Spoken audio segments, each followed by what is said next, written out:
Death at Gallows Green, Chapter 6.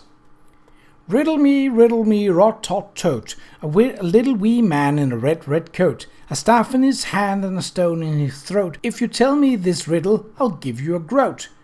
Beatrix Potter, The Tale of Squirrel Nutkin. The McGregor's cottage was painted a faded pink and heavily thatched with yarrow growing against the wall and lavender and rosemary blooming, the roses climbing in great masses over the brick wall. On the stoop in the front of the door sat a pair of muddy boots, heavily hobnailed and with a patch on one instep, and beside the door, leaning against the plaster wall, was a stout staff. McGregor, Charles deduced, was at home. The door stood ajar, as most cottage doors did when the weather was fine, and the Edward Lakin raised his hand to it. When he knocked twice, Mrs. McGregor opened it wide. "I told you," she said with asperity, as if the affair in the back garden had been their fault. "He's that put out." She lowered her voice. "And mind what you're saying to him, he's an ogre when he's crossed." She stepped back and allowed them to enter the flagstone passage, at one side of which ascended an uncarpeted stair. On the other was a small, neat sitting room with a woven rush mat on the stone floor. Behind that was the kitchen, where the redoubtable McGregor, an undersized, ferret-faced man with thick eyebrows and a surly mouth half hidden in wire whiskers, sat with both elbows on the table, devouring a thick slice of crusty bread and cheese. "Good evening to you, sir," Edward said. McGregor grunted, reached for a china mug, and swallowed for a mouthful of tea. "About this business in the garden," Edward began. "Don't know nothing about it." McGregor's voice was rough and gravelly. He wiped his mouth with his sleeve. "Cheese, Tildy." Mrs. McGregor fetched cheese from a shelf and sliced it. Edward said, "We're curious about your gun." "Shouldn't wonder," McGregor said shortly. This." He gestured with his head. Charles turned to look. A shotgun was leaning against the wall beside the window. "Is that your only gun?" Edward asked. McGregor certainly was empathetic. "It's all I need for worms and such like." Mrs. McGregor paused in her slicing. "Don't forget Tommy's pistol," she offered. Tommy's my brother," she added helpfully to Edward. "We've been keeping him for him." Mr. McGregor said nothing, but his look was thunderous. Mrs. McGregor flinched and bit her lip and fumbled the cheese hurriedly onto her husband's plate. "Where are the pistols?" Edward asked. When Mr. McGregor did not speak, his face hardened. "I warn you, Mr. McGregor, this is a very serious matter. A constable was found dead at the foot of your garden. I have every right to assume that you know something about his murder." His tone became flint. "Fetch those pistols."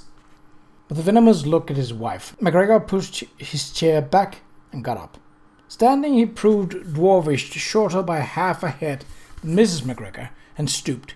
He went to a corner cupboard that housed dishes and crockery, a mortar and pestle, and several tarnished brass candlesticks, and took from the top shelf a worn leather case, brass trimmed with a brass lock. He slapped the case on the table, fished a key out of a cup, and unlocked it. "You're so cunning-like," he said sourly, sitting down again with his tea. "You can look for yourself." Charles watched it as Edward opened the case. It was lined with threadbare blue velvet and contained space for two large pistols. Only one, a silver-plated dueling pistol, a muzzleloader, was in the case. Charles glanced at Mrs. McGregor, whose wrinkled face was deeply perplexed. "Where's the other pistol?" Edward asked. "Gone," said McGregor. "Sold." The perplexity on Mrs. McGregor's face changed to indignation, and her cheeks grew red. Edward closed the case. "When?" "Before Easter." McGregor's eyes slid to his wife. Some of the surliness went out of his mouth and was replaced by defiance. "Well, I needed the money, didn't I, Tildy?" "It weren't yourn to sell, Mr. McGregor," she said stonily. "It were Tommy's. What am I to tell him when he comes for his guns? Tell him that you stole one of them? And what's he's got going to say to that?" "To whom did you sell it?" Edward asked. The woolly eyebrows made a deep V, and the mouth went surly again. "To an Abbey," McGregor growled. "Passing through. Gave me a gold sovereign, he did." "A sovereign?" Miss McGregor gasped. "Why, I never thought what they were worth." "If you sold it for a sovereign, you were cheated," Charles remarked. "One of these guns is worth twice that." He pointed to a pile of red cloth heaped on a work basket beside the fire. "Is that your coat?" McGregor's scowl deepened. "What if it be?"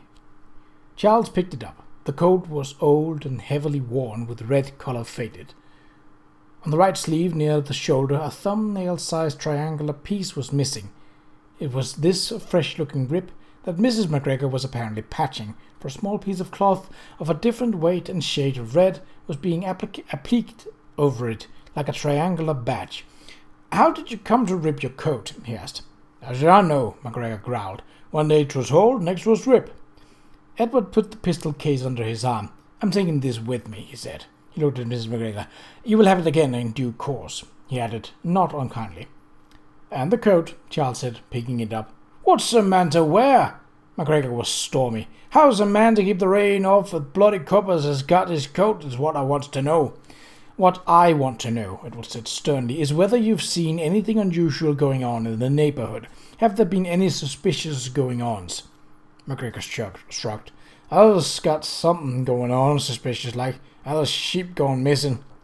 "Sheep?" Charles asked. "Whose sheep?" "Just sheep," McGregor said vaguely. "And horses. Large. George Stiles lost his grey, didn't he?" "That was 2 years ago," Edward said.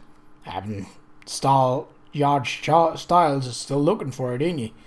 McGregor retorted with a snaggle-toothed grin. "There's something going on, I say. If you don't want to know, don't ask." Edward took the coat from Charles. "We may have occasion to ask you for additional information." McGregor sat down and applied himself once more to his tea. "No mind of me," he said with a careless shrug. "You'll get a growth's worth and no more."